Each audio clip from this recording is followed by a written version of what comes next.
Now, the next question revolves around a lot of questions that we here at Woodwork see from contractors and developers on specific mass timber projects related to insurance. Now, sometimes I think that is related to improper budget line items that they've applied, assuming that cost will be a certain amount. In other cases, it's due to some questions that they're seeing from their insurer, and they're kind of wondering what is at the root of these questions. Why are the insurers asking them these questions? So from your perspective, what are some of the unique considerations and potential concerns with coverage for a mass timber project? Yeah, it's a really good question, Ricky. And one of the things that in that question that I really want to highlight is the importance of understanding that currently the insurance market views mass timber directionally as a higher hazard category of exposure. They oftentimes view it very similar to that of a light wood frame risk, which has a high risk of combustibility and challenged experience over the past couple of years. So understanding at the budget phase, the cost implications of mass timber from an insurance perspective, I think is incredibly important to understand going into that planning process. But back to the underwriting side, really there's a few key items that Zurich looks to understand as a part of our underwriting of a mass timber facility. And the first one is experience in planning. The underwriter is going to want to understand that the proper amount of experience and planning has particularly gone into the project that they're looking at.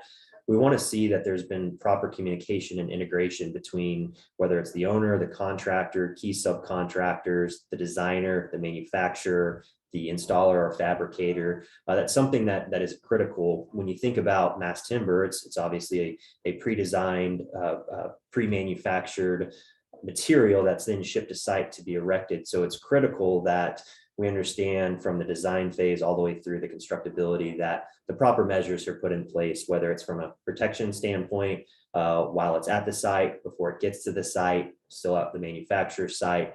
Those are some critical components that we want to make sure that there's coordination within, and then from a construction methodology standpoint, it's interesting, the IBC as of 2021 recently recognized the classifications of mass timber, but underwriters are still very much seeing a checkerboard approach in terms of that application of codification across the country. So understanding and asking what classification a particular project will be codified as well as whether there's been any authorities having jurisdiction modification to that particular plan. That's something that underwriters really want to understand, and something that's different than more traditional underwriting approaches on traditional construction means and methods.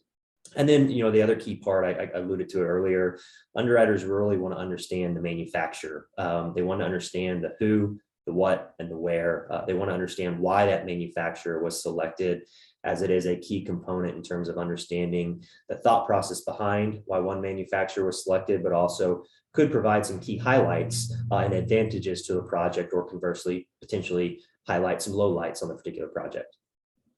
Yeah, that's super helpful to hear you talk through those considerations. And I also think of, as you talk through them, how this is all generally information that a team could put together. It's not necessarily asking for new research and testing. It's just taking the work to maybe compile that information to supply to somebody like yourself or whoever the underwriter is for a specific project, and really making sure that it's well thought out. And like you said, the experience is in place from previous projects to help make sure that there's confidence on this current project that's going forward.